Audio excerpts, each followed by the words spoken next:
నేనేదో లోకేష్ని కలిసినట్టు అర్ధరాత్రి పోయి మేమేం చేసినా బాజాప్తా చేస్తాం, బేజాప్తా చేయాల్సిన కర్మ మాకు లేదు. అయినా నాకు తెలియక అడుగుతా, లోకేష్ ఏమన్నా నీ లెక్క అంతర్రాష్ట్ర దొంగనా? లోకేష్ ఏమన్నా నీ లెక్క సంచులు మోసినోడా? లోకేష్ ఏమన్నా నీ లెక్క చదువు రానోడా?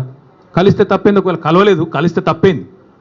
అయినా నాకు తెలియక ఇంకో మాట అడుగుతా, పక్క రాష్ట్ర మంత్రి యువకుడు, నాతో డెఫినెట్గా సత్సంబంధాలు ఉన్నాయి, ఇద్దరం కూడా ఫ్రెండ్లీగా ఉంటాము, కలవలేదు కానీ కలిస్తే తప్పేంది? నాకు తెలియక అడుగుతా. అయినా మీ పెద్ద బాసు చంద్రబాబు కొడుకే కదా, నేను ఏదో గూండానో దావుద్ ఇబ్రాహింనో సీకట్లో కలిసినట్టు డైలాగులేంద్ర హౌలా. నేను అడిగింది ఏంది, నేను చెప్పింది ఏంది? నేను దొంగను కలిసిన నీలాగా, లేకపోతే నీలాగా లోఫర్ రాజకీయాలు చేస్తున్నాను ఢిల్లీలో పోయి, చీకట్లో పోయి అమిత్ షా కాళ్ళు పట్టుకొని, చీకట్లో పోయి మోడీ గారి పాదాలకు ప్రణమిల్లి చిల్లర రాజకీయం చేస్తున్నానా?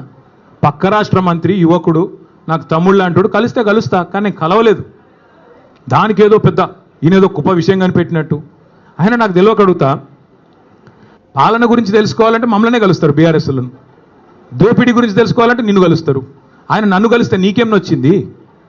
ఆయన నన్ను కలిసినా నీకేం బాధ అవుతుంది? నాకు తెలియక అడుగుతా.